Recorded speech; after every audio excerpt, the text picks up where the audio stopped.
It's Brian Preston, the Money Guy.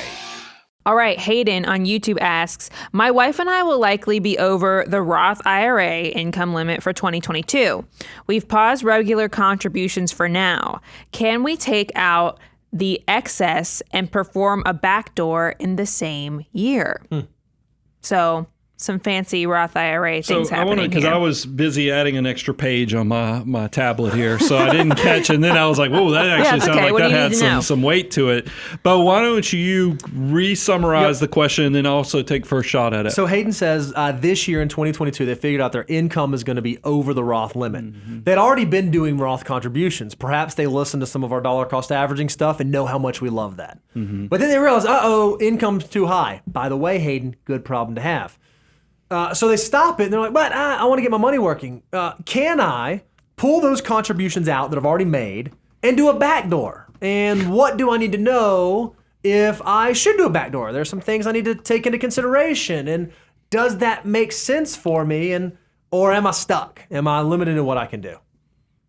Ooh, I told you to take first. Oh, okay, so I'll go first. So we see this do all the the time. second part of the instructions. So we see this all the time, right? Someone's income crosses over, and they say, man, all right, we like when this happens, we like for you to shut down your Roth contributions, because if you end up overfunding a Roth IRA, what the IRS says you have to do is you have to go pull back all the contributions you've made plus any earnings applicable to those contributions. Well, you can imagine if you're doing like $500 a month into a Roth, you have to pull back every single contribution and all the earnings attributable to that contribution.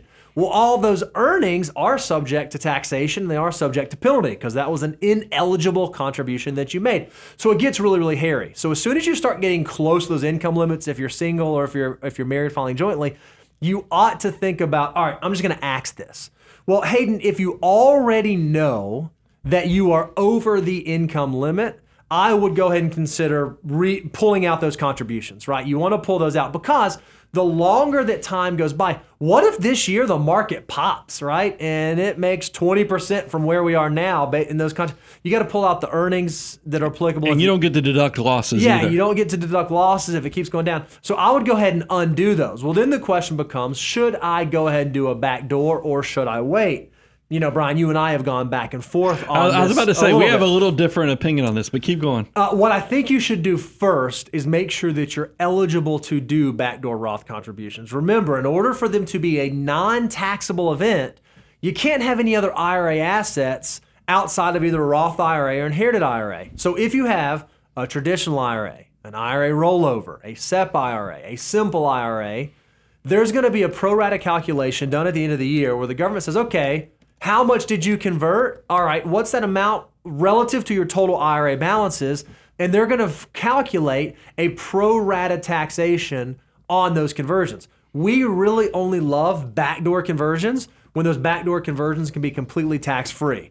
So step one is to figure out, does my account structure allow for me to do that?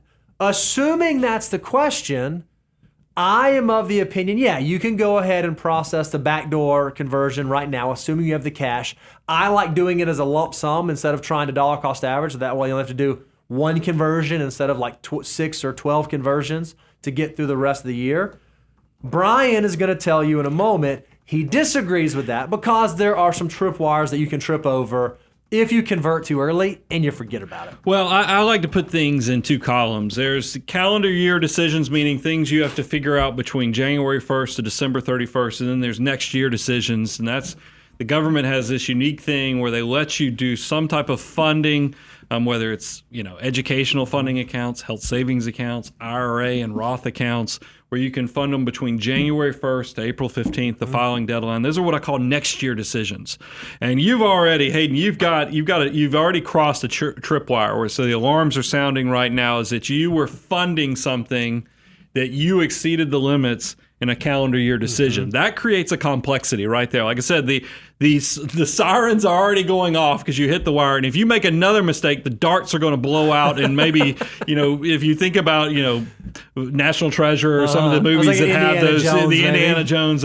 So I just don't want you to make multiple mistakes where you keep getting yourself in a more dire situation. So I always like the compartmentalizing things of like, okay, well, let's clean this up so we can get a redo and then look look at, because the government gives us that grace period of January to April to figure out, hey, what's the cleanest way to actually make sure we can still do it for last year? The government's going to give us that ability where we can classify this contribution as a last year contribution or the current year contribution. Take advantage of that. I know that that's a little different than Bo, but he's also, he's a juggler, whereas I'm going to make sure it's clean and crisp. And it's more of a management style. I just like keeping things clean in that aspect because it's less opportunity to make a mistake. Yep. You're removing the likelihood of you screwing it up.